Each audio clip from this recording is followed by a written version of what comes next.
Shalom Bapak Ibu, shalom umat Tuhan, shalom orang muda. Hari ini hari Kamis, masih dalam tema besar renungan hari Minggu kemarin, menimbang isi hati. Tentu saja hanya Tuhanlah yang dapat melakukannya. Tetapi biarlah kebenaran ini datang dalam hidup saudara, bukan sebagai kebenaran yang seolah-olah mendakwa apa yang masih kurang dalam hidup saudara, tetapi biarlah kebenaran ini datang sebagai bukti bahwa Tuhan mengasihi saudara dan ingin saudara menjadi pelaku firman Allah yang akurat dan tidak terjebak pada kesia-siaan praktek keagamaan. Nah, masih dalam isu tentang menjaga motif di dalam hati. Penulis STS kita hari ini fokus kepada tabiat. Nah, saudara, dalam saat teduh kita ditulis sebuah pengingat yang cukup indah. Apa itu? Penulis menyampaikan bahwa kalau hari ini kita punya posisi atau jabatan, lihatlah itu sebagai sebuah kepercayaan dari Tuhan. Nah, kita mesti melihat itu, menerima posisi itu, menerima jabatan itu sebagai kepercayaan dari Tuhan.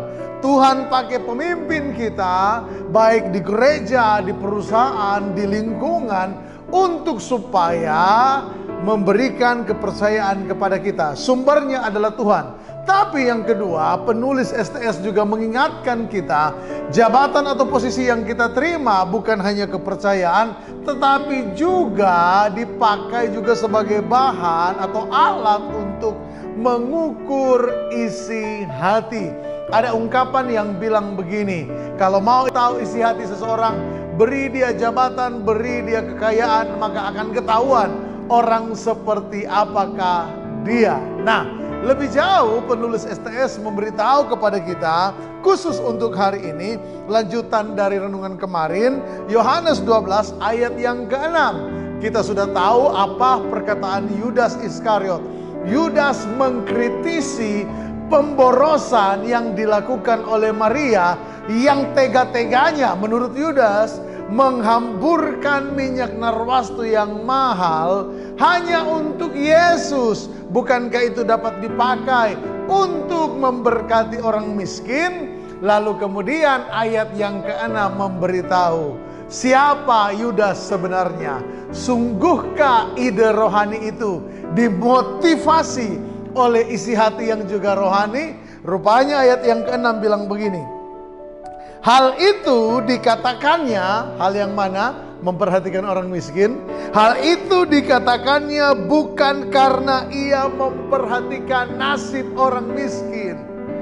Jadi rupanya saudara, ada orang-orang yang bukan karena memperhatikan, bukan karena mengasihi, tetapi supaya terlihat rohani, maka mereka melakukan kegiatan-kegiatan rohani.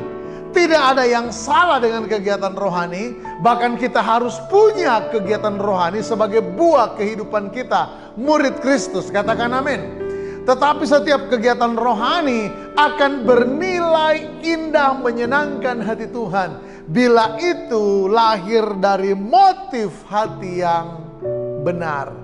Yudas rupanya mengucapkan kata-kata perhatian kepada orang miskin, tapi dari hati yang tidak mengasihi mereka.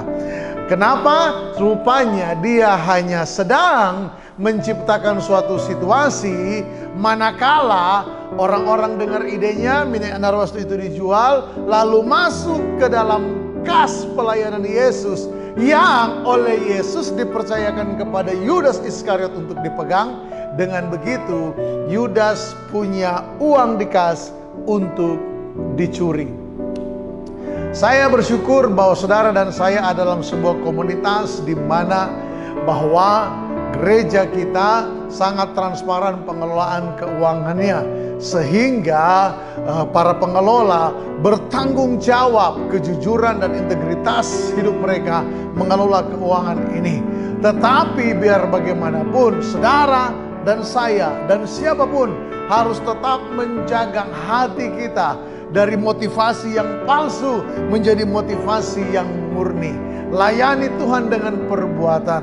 Lakukan segala pekerjaan dan tanggung jawab yang Tuhan percayakan kepada kita dengan jujur, karena orang dapat dipukau oleh perbuatan kita, tetapi Tuhan disukakan karena mengetahui isi hati dan perbuatan kita. Selamat menjalani hari ini. Jangan takut kalau gagal membuktikan apapun di hadapan manusia, karena Tuhan tahu apa yang ada dalam hatimu. Immanuel,